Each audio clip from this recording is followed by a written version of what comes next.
It's Platt, and today we try gluten-free beer. That's next on Platt's Beer of the Week.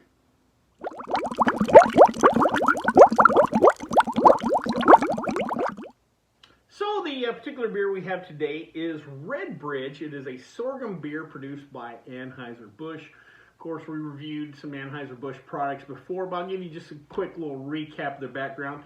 The original brewery was founded in 1852, known as the Bavarian Brewery in St. Louis. Did not do so well, did not take off, and by 1860 they were in financial trouble. It was basically purchased out of bankruptcy by Eberhard Anheuser. Now, he wasn't a beer guy, he was just a businessman, but luckily for him in 1861 he brought in his son-in-law and Adolphus Busch to run the brewery. Adolphus was a beer guy, and the rest, they say, is history. He brought the classic lager style beer to Anheuser-Busch. He helped create the distribution center system, their refrigerated rail carts, basically helped turn them into the behemoth they are today. Jump ahead to 2008 when they merged with InBev to create AB InBev, the largest brewing conglomerate in the world, and they still are to this day. Currently here in the U.S. they have 12 regional breweries that employ over 20,000 people. Their claim is that the regional breweries keeps beer closer to whatever local market. You're not having to ship it across the U.S. Now, as far as this particular beer goes, Redbridge, it was introduced in 2006 by Anheuser-Busch. They were wanting to get on the kind of gluten-free trend at the time. In the mid-2000s was when doctors, especially here in the U.S., were starting to diagnose celiac disease more, and more people were wanting to shift their diets, and that included what they drank at the bar. You might remember around this same time, Tito's vodka was starting to gain traction, and they were really pushing the whole gluten-free thing because they're made with corn. This particular beer is made at their Merrimack, New Hampshire facility. Again, it was just Anheuser-Busch's way to get in on that trend. And again, they were the first to nationally distribute one of these styles of beer.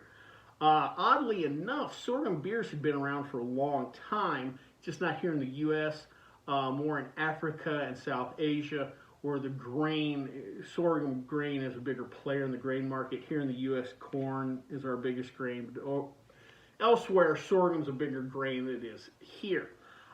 Speaking of sorghum beers, or like I said, there's others out there.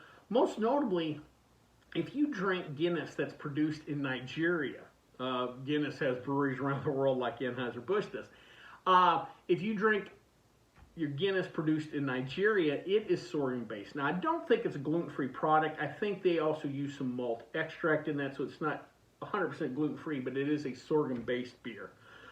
Here in the U.S., there's Lakefront Brewing, has their New Grist Pilsner, that is a sorghum beer, and Bard's Tail Brewing Company based in Minneapolis, Minnesota. They lay claim to the first gluten-free beer in the U.S. In 2005. They produced their sorghum beer. Now, they weren't nationally distributed, but they claim to be the first sorghum beer here in the U.S. Well, before we try this particular beer, though, let's check out the stats.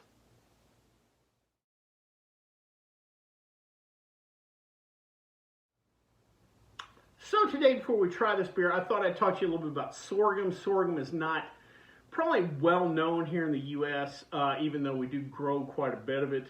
My father used to be in the ag industry, so that's why I know a little bit about it. Sorghum is a genus of 25 different varieties. It was domesticated around 5,000 years ago when we started modern agricultural practices. It can be grown as a grain. It can be grown as livestock feed. It can even be grown, several varieties are also like cane, like a cane sugar or cane grass, is the best way to put it. As far as worldwide production, Nigeria leads the world, which makes sense with that Guinness made in Nigeria. We're roughly about 12% of the world's production. U.S. is second at 10% of world's production. Again, it's a grain probably known a little bit more outside the U.S. than here. It is a gluten-free grain, thus we get the gluten-free beer. It's similar to corn in that fashion. And oddly enough, here in the U.S. we love popcorn. In India, they like pop sorghum. It's a small kernel, smaller than a regular kernel of corn, but they do pop it over there, very similar in some butter, similar to the way they do here in the U.S. Just nice little treat, pop sorghum instead of popcorn. I'll have to find some one of these days and give her a try. One of the things I'm fascinated about, and where I kind of ran across this, was there's also a sorghum cane that grows similar to sugar cane. You would cut, you would press and squeeze the juice like you would sugar cane, and then you would cook it down into a syrup similar like molasses. Oddly enough, probably not in your generic big box grocery stores, but maybe in more specialty grocery stores, maybe like a Whole Foods or something like that, you can find sorghum syrup. I've even found it in my home brewing supply shops, which I find interesting. And they do make a rum out of sorghum cane, similar to making rum out of molasses.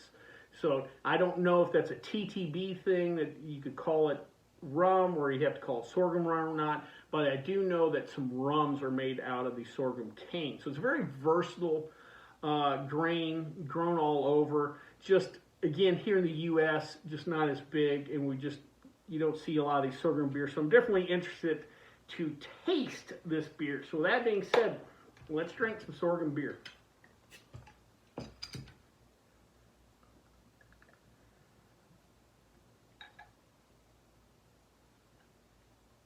All right, boy, a darker copper, slight reddish hue. I've heard that about sorghum beers, that they're, and I guess that's with the name Redbridge, that there's going to be kind of a hint of red on that. Not a lot of head. Maybe the wheat gives you proteins that produce nicer head. Maybe sorghum just does not provide those proteins. The nose is pretty simple. Got a little maltiness on there. Not a lot of hops. Let's give it a try.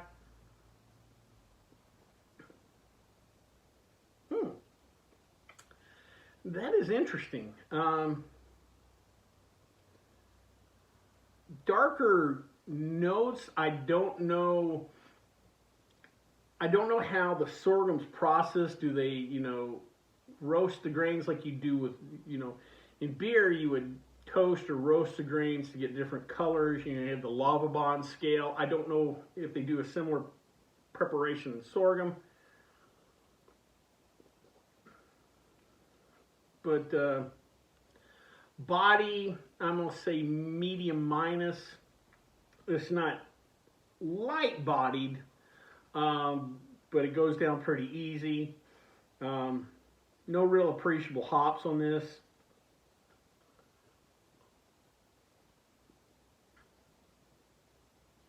This is a nice easy drinker. I just can't.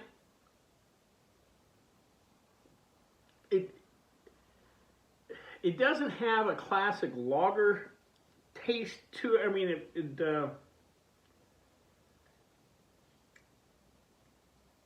it's not saying on the bottle stylistically this is a lager or an ale.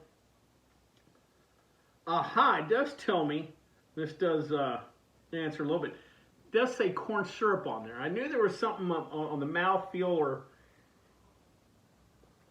more to it, so that corn syrup probably gives a little extra body or whatever. All right, well that kind of makes a little sense. Since now I thought this was just straight sorghum. So all right, now we have a sorghum corn syrup beer, still gluten-free. But now you have to kind of ask yourself, all right, what do I think about the corn syrup in there? But overall, nice, fairly easy drinker. Different flavor profile. I can now see a little bit of that because there is some sweetness in there. I can see where the corn comes in. Don't know what I'm picking up from the sorghum, though, just to be honest. Well, I hope you liked this video. If you did, please subscribe down below. Also, please like the video because it lets YouTube know we're putting out good content. If you have any questions, comments, concerns, or beers that you'd like me to try, please leave them in the comment section, or you can always contact me on the Twitter page. Till next time, bottoms up.